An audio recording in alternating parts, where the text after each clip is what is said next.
En este video analizaremos los conceptos de fuerzas paralelas. Si sobre un cuerpo rígido actúan dos o más fuerzas cuyas líneas de acción son paralelas, la resultante tendrá una magnitud igual a la suma de ellas con su línea de acción también paralela a las fuerzas, pero su punto de aplicación debe ser determinado con precisión para que produzca el mismo efecto que las componentes. Para esto analizaremos los siguientes casos.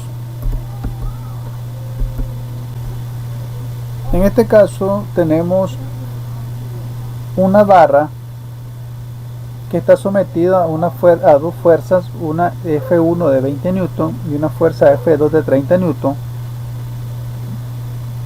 que están con dirección o con el mismo sentido, e igual con la misma dirección porque tienen un ángulo de 90 grados con respecto a la barra, y tienen igual sentido porque están dirigidas hacia abajo.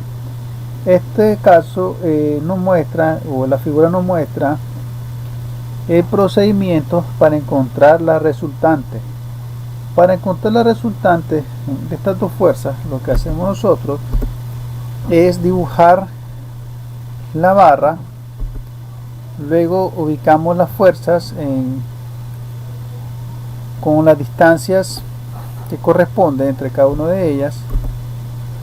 Una de las fuerzas, en este caso la fuerza F2, la superponemos sobre la fuerza F1 y nos quedará como se muestra en el dibujo.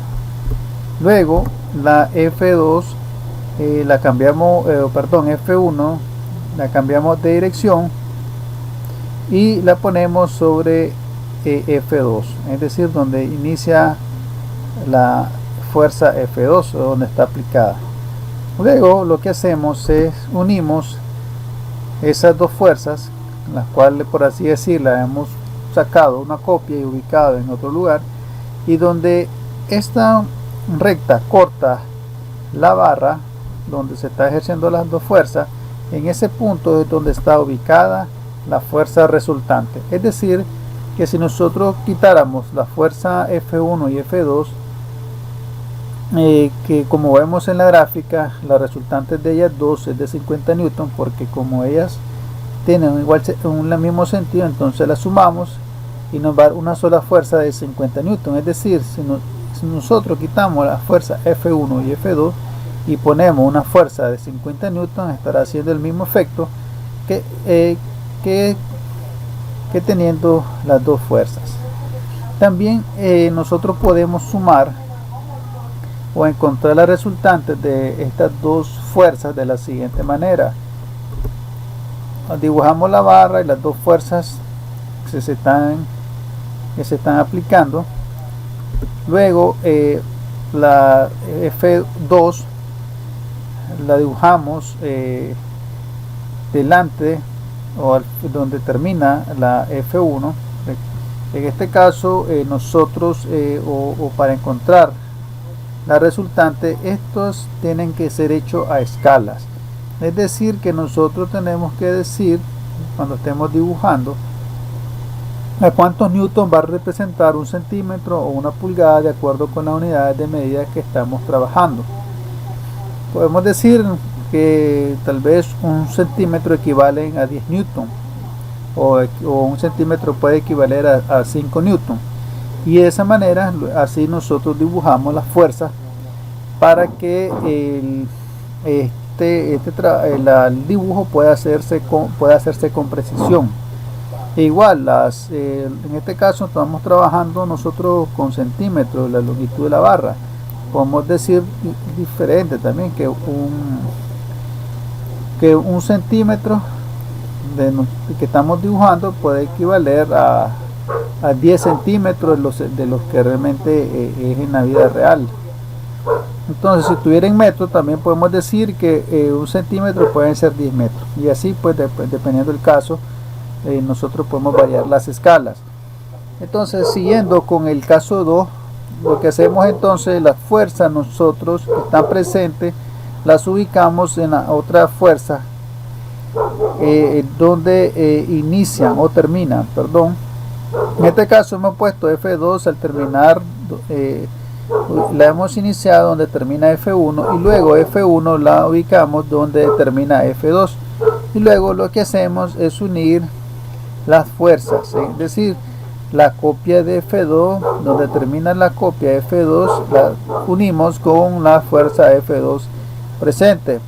Luego unimos la copia de F1 donde con la fuerza 1 original, y donde se cruzan esas dos rectas, en ese punto trazamos una perpendicular hacia la barra, y ese es el punto exacto donde se debería ubicar la fuerza resultante, es decir, donde debemos ubicar una fuerza que haga el mismo trabajo que las otras dos fuerzas.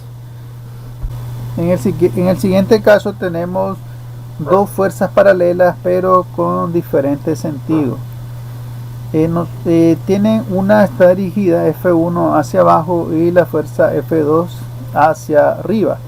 Ambas fuerzas tienen pues la misma dirección, es decir, tienen un ángulo de 90 grados, solo que con sentidos contrarios.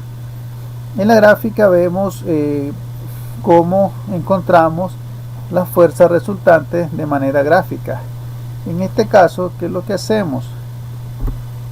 Primero dibujamos la barra donde se está ejerciendo la fuerza, luego las fuerzas actuantes F1 y F2 con la respectiva distancia. En este caso, como aplicamos en el ejercicio anterior, para hacer esto de manera gráfica se tiene que trabajar a escala. Nosotros podemos decir que la flechita F1 o las fuerzas que están aplicadas, 1 centímetro puede equivaler a 10 newton, a 5 newton y así, de acuerdo pues el tamaño del formato que estemos trabajando. Y igual, en este caso, por ejemplo, podemos decir que 0.4 metros pueden ser igual a 5 centímetros, ¿ya? O 1 centímetro va a ser igual a 0.10 metros. Entonces, eso nosotros lo determinamos de acuerdo al tamaño del papel que estamos trabajando. En este caso nosotros no lo estamos dibujando a escala, sino que el alumno deberá de hacer el dibujo a escala y luego trazar las gráficas, las líneas para corroborar el resultado. Entonces, luego que nosotros tenemos ubicado las dos fuerzas que presenten, hacemos una copia de las demás fuerzas. En este caso hacemos una copia de la fuerza F1 y la ubicamos donde inicia la fuerza F2, y luego hacemos una copia de la fuerza F2 y la ubicamos igual en el inicio de la F1 pero con sentido contrario. La otra copia de F1, que es la flechita azul, sería en el mismo sentido que F2, y luego lo que hacemos es unimos la parte final de la copia de F2 con la flechita de la copia de F1 y la proyectamos, y en el punto donde toque esa rayita, esa proyección con la barra, en ese punto es donde se pondría la fuerza resultante de esas dos fuerzas. Es decir, que en ese punto una fuerza de 10 newton, como lo vemos en la figura de la derecha, estaría haciendo el mismo trabajo que las dos fuerzas aplicadas al lado izquierdo. De esta manera es como nosotros encontramos de manera gráfica la ubicación de la resultante de dos fuerzas con diferentes sentidos. En las clases siguientes nosotros estaremos viendo la manera de cómo encontrar la ubicación de una fuerza resultante, pero de manera analítica.